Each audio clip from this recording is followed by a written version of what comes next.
Ah, yep. Perfect. Thank you. Better degustation than it was the elderly, Yeah. I feel.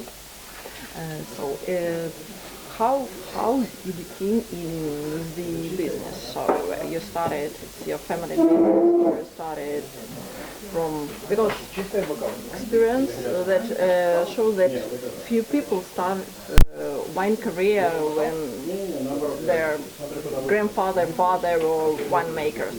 They start as lawyers, economists, so on and so on, and in 30 years they came in wine business, and at the moment they're absolutely happy. What is your story of success?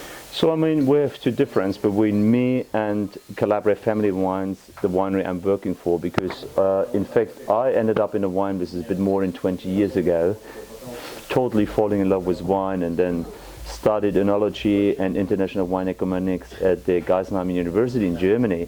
And as in Geisenheim, I studied in Geisenheim, and was being a big Shiraz lover, so I always wanted to work for Australian winery. And now I'm, since 2009, I'm working for Australian wineries, and the last 3 years I'm responsible as the export manager for Calabria Family Wines, covering a bit more than 20 countries in Europe, including Russia, and now Ukraine. Yeah. And which country exports the most amount? So our winery is doing quite a huge business in the UK, but this is historically grown. Every fourth bottle of wine consumed in the UK is Australian wines. Chinese is of course a growing market, but me personally, I'm selling a lot of wine into Denmark, Germany, the Netherlands. We may getting this year the biggest seller of Australian wine into Russia. So Russia is growing very well, and hopefully Ukraine. So, okay, maybe let's go straight to your favorite. okay. Is your favorite, because I know that it was limited amount of these bottles, or they're already finished? What? So no, the point is depends on what you mean with my favorite. I mean, okay, what is your favorite? My favorite today on the tasting is in fact our cool climate Riesling. Comes from the Eden Valley, which is a part of the Barossa by a high altitude, so you can really produce more like the minerality, fresh style of Riesling. And I'm a big Riesling fan. There's Riesling. It's my favorite. Pinot Noir and Riesling. We also do Pinot Noir. That's the great thing with Calabria Family Wines. We produce more than 90 different wines. We do more than 25 different varietals, spread it over more than 10 different regions in Australia, but as a family-run winery. So I personally love the Riesling. With me being a German, I'm totally in love with Riesling, of course, like the white queen of all varietals. And this is a 17 vintage, perfectly matured now, and it has a beautiful sweetness. There is like this lemon curd, lemon, like a lemon marmalade. There's this zesty fruit. There's a bit of beeswax and honey flavors. So there's so much going on, and this was a very nice, refreshing minerality and acidity. So and petroleum notes a little bit here, because very typical. The vineyards where we have the wine ground. There is a bit of slate also in the vineyards, like at the Mosel in Germany, and then you always get these petrol flavors. You always make this, you compare with Germany, I do. I've been working for Robert Weil, which is one of the top 100 Riesling producers of the world. So I'm, and I've been working. You have some etalon, some. So the perfect, the ideal, I don't know, some perfect Riesling. Yeah, you compare with Riesling, the German Riesling, because I mean, they are the best ones. I mean, Germany has maybe the longest history of growing Riesling, and very focusing on terroir Riesling, and that's why I always relate comparing. And for me, the funny thing is people always expecting that Australian white wines are really full-bodied, heavy, lacking a bit of freshness. When you taste that wine, now a 2017 vintage, really fresh, And this one is just opening up. So this is a wine we recommend. You can easily drink in the next 2-3 years. I think it more. What do you think about potential? Yeah, at least 3 to 5 years. But I like matured Riesling, and that's like when you ask me which is my favorite, I love this. I even like a bit of the petrolic flavors in that wine. So some people would say like it's not mine, but for me, I love that. Yeah, and I like there is a bit of spiciness, even a bit of pepperiness in it. So really, so much going on in that wine. But what we tasted today is like, you know, I brought some of our house wine brand, the Poker Face, which is more like really fruit-driven, approachable wines, not too complicated. So it's just like when you have, we call them our pizza pasta wines, you know. It's like, and then we had also from the famous Barossa, because our winery is based in the Riverina. But nowadays we have a lot of vineyards in the Barossa Valley, which is the most famous wine growing region in Australia, where you can find the oldest Shiraz wines in the world. And this comes from a vineyard like 35 to 50 years old wines, 9 months in oak, so it's a real fruit bomb. Yeah, you know, this Barossa jamminess, lushiness, good hint of pepper, licorice, so also spiciness, and very gentle, soft tannins. And you have also a low yielding, yeah? Low yielding, yeah. I mean, we produce in the house wine quality, where of course we have high yielding, but we make wines where we have like 15 hectoliters per hectare only. So this is really Premier Cru quality. Everything then is handpicked, of course. And to compare the winemaking process, I see that it's different vintage, different grape selection, I think. Yeah. If to compare two samples, what would be the main differences? The main difference, I mean, this is a Poker Face Shiraz, and this is a Barossa Shiraz. So the Poker Face comes from Riverina, which is a very, I always say like hot, and dry, because that reason is really extremely, we have summers where it goes up to 45 degrees during the day. So, you know, and this is an unoaked style, so the wine hasn't seen any barrels, it's just fruit. Yeah. So this is coming from the Barossa. The Barossa is more, so the Barossa is more Mediterranean climate, which means long hot summer days, cooler nights. So you will already see when you compare these two wines, this is more fruit driven, more lighter style, even in color. For Shiraz that's quite light. The 9 Zones Barossa is really blackish dark, yeah. And of course here you can get the oakiness. Yeah? How long and what kind of oak? This is it's 9 months in French and American oak. Very big one, small one. Like small ones. So, yeah. And there is no oak. Yeah. No Poker Face is really like very velvet tannins, so like so round. Exactly. It seems that some maybe old wood. No. You understand what I mean? No. Our winemaker, so we have a winemaking team of 5, and our senior winemaker, Emma Norbiato, she was twice winemaker of the year, a young lady, and she's so talented in winemaking. And here in this wine, for me it's perfect because she's playing very well with the Rishido sugar, which gives in the beginning this beautiful sweetness, perfect ripened fruit, and then, as you said, like very velvet, gentle tannins, very soft and round. So there's nothing complicated in that wine. But this wine is for having a nice evening with your friends. The wine shouldn't distract you too much. But talking about the Barossa, which is a terroir wine, this is like where you want to show really what is Barossa. Just take here, that's a fresh one. Yeah, let's just open that one with your Pandaros. This style you prefer to compare, or it depends on the situation, yeah? If I have an easygoing evening, you know, with friends and just on the terrace, then we would drink Poker Face. If I want to go like for a, you know, pepper steak or really do nice barbecue with some roasted lamb, then I would go for the 9 Zones Barossa Shiraz. What do you think about this tendency to, you know, natural wines, organic wines, biodynamic wines? What do you think? Is it just fashionable at the moment, or you believe in it? Do you use it, or? So it's. I mean, you need to. I mean, the question is, okay. Let's say organic. Organic makes total sense for me, and I can tell you, every winemaker or every winery is trying to work organic because it means like reducing the usage of pesticides and herbicides, which is money. but in some regions you can't. Like for example, in our region, we can't do organic because we always get a high humidity into the harvest season, so we could lose the whole crop, the whole harvest. So we try to work as sustainable as possible, but we're not organic. And I think it's more talking than really serious business. Yeah. When it comes to the natural wine or organic or orange wines, I think it's quite funny because with me being a German, I tasted some Riesling. The oldest Riesling I tasted was from 1917, a Riesling, white wine.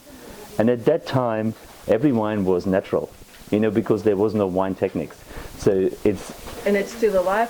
It's still, yeah, but these wines have been made for maturing 10, 15, 20 years, not to drink it young. But how many people do you really know putting a bottle in their cellar waiting 10 years before they drink it?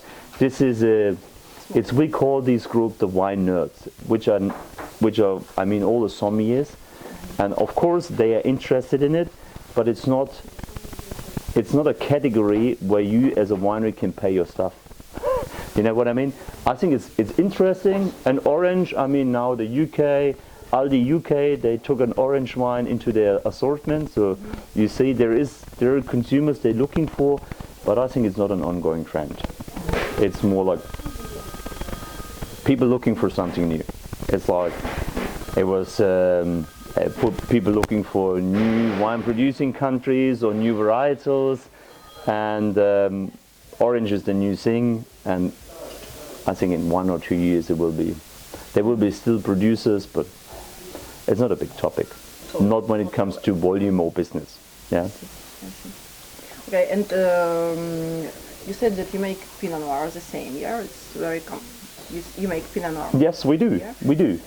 So we sell our. You explain about it, because for example, Shiraz and Pinot Noir, it's absolutely different grape varieties. Yeah. They grow in different. Yeah. Terroir. It's like black or white. Yeah. No. How? Yeah, the biggest difference between Shiraz and Pinot Noir is that Shiraz is very small punches with a very thick skin, so you have high tannins, high phenolics, which means you need a lot of sun. Color. Yeah. And you need a lot of sun to And for me, I always compare wine with people. The Barossa Shiraz is like, the guy is like, and the Pinot Noir is more like a bit introverted, it's like very finesse and and Pinot Noir. Some of the greatest wines of the world made from Pinot Noir. When you go to Burgundy or in Germany, Pinot Noir. New Zealand, they make fantastic Pinot Noirs. In Germany, in the King Valley, Victoria, where we grow our Pinot Noir, they're fantastic, very elegant finesse wines. But often what I see is that people look at the color of Pinot Noir and they think like, this is Shiraz, it's dark. Yeah. But then they have a Pinot Noir in their glass and it's like, is that rosé? I think people need to understand that the color of the wine doesn't mean that it's a less quality wine. Yeah. When you drink like Nuits-Change, Burgundy, or Romanée Conti is 3,000 euros a bottle. It's like, and these wines, they mature perfectly. So, and we make a Richland Pinot Noir, which we just introducing here into Ukraine. So it's with Weimar. They selling it, and the feedback today here was good. Yeah. It's like, of course, very velvet, lovely flavors. It's not that mouth fully like a Shiraz. But it's typical Pinot Noir. So it's typical Pinot Noir. No, not at all. Right. And that's the funny thing is people don't understand that Australia, it's a huge country, but we only have 146,000 hectares under wine. And we have 65 different regions in Australia. And some regions they are like by more than 1,000 kilometers away from each other. So we have different microclimates, different terroirs, and just our winery, we produce 25 different varietals. So you can find in Australia nearly everything. We make Tempranillo, we make Fermentino, Riesling, Pinot Noir, Shiraz, Cabernet, Mourvedre. So it's like, it is. And that's the lovely thing with wine. It's like it's just like as a winery, you need to figure out in which region you can plant the right varietal, depending on the terroir and of course the climate. So, but this is now 9 stones Barossa. The current vintage have just got a gold medal in the Mundusvini spring tastings, and we're very happy. And for me, this is typical Barossa. It's a real fruit bomb. It's like this luscious, jammy, it's spicy. Yeah, it's for me Barossa, our Barossa 9 stones is often a bit, in the beginning it's very fruit driven, you know, it's like you get all this marmalade, dark berry fruits, but then in the aftertaste you get like this spiciness. There's typical Shiraz pepperness, there's mintiness, licorice, eucalyptus flavors, so much going on in that wine. And again, the tannins, I mean, this is a 2016 vintage. The tannins are very soft and round, but the wine is still watering your mouth.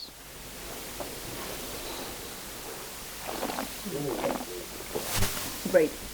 And could you explain about your flagman? You said that you have some what is this one, when you check that one. So yeah, so our winery is based in the Riverina region. There's a signature even. Yeah, this signature is Emma Norbiato. Here's an Italian name. It's the region where we come from. 60% of the population are Italian. They all came in the beginning of 1900. So Emma is our senior winemaker, and this wine comes from a vineyard which is in the Barossa Valley, and it's called a centenarian vineyard. So it's a vineyard which is more than 100 years old. So the wines have been planted in 1914. So it's nearly 106 years old vineyard. And it's a small vineyard. The family just bought some years ago, and we produce out of the vineyard 3 different wines. And it's called San Pedri, because it's hard to see, but here you may see there is a church, a Lutheran church, which is existing in the Barossa, and that's the place where the people, you know, when they came first, they settled in the Barossa, where the people met at this church. So it's very important for the region, and so the vineyard is. Let me pour you. There is a little bit left. Ooh, just get it all. So it is a blend of Shiraz Carignan. We don't tell the percentage. It's we only produce 1,800 bottles of this wine, and there are 180 bottles for Europe. So there is, but it's very special. So it's one vineyard where we produce 6,000 bottles, only 3 different wines. This was 12 months in French oak, big barrels, like 600, 900 liters, hogshead, and you see if you would bring that one to a blind tasting, most people would expect this is maybe France. It's not like the marmalade, really overwhelming fruit. It's very elegant. These chocolate melting flavors with blood plum and cherry flavors. So there's good spiciness in it. Yeah, I mean, for me, this is like perfect wine. Yeah, and I mean, this is the 16 vintage. That was the first vintage we ever released of this wine. And it straight went to Platinum Gold at decanter. We also make a Grenache Shiraz Mouvetre, which was best in show at decanter. So yeah, but this is the, we would say, like the future of Calabria family wines, celebrating this year the 75th anniversary of the winery, but now producing more and more premium to super premium wines from the Barossa Valley. Amazing. Just.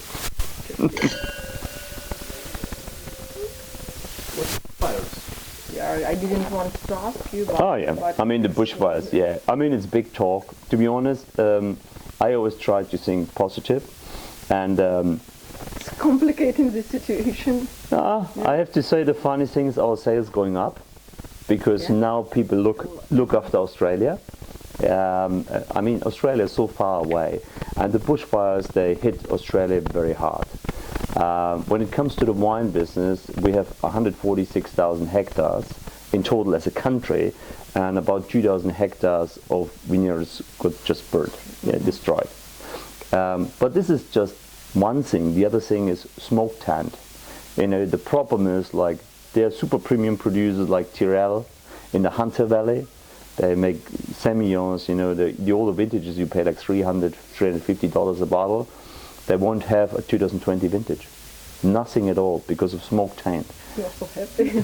No, I'm not happy about that. I mean, for me, I think because the problem is not just losing business. It means like as a company, as a winery, there's responsibility to your staff, you know, and it's a hard situation. And then on top now with Corona, I mean, everything is, the coronavirus will also hit the economy very hard. So, but you ever been to Australia?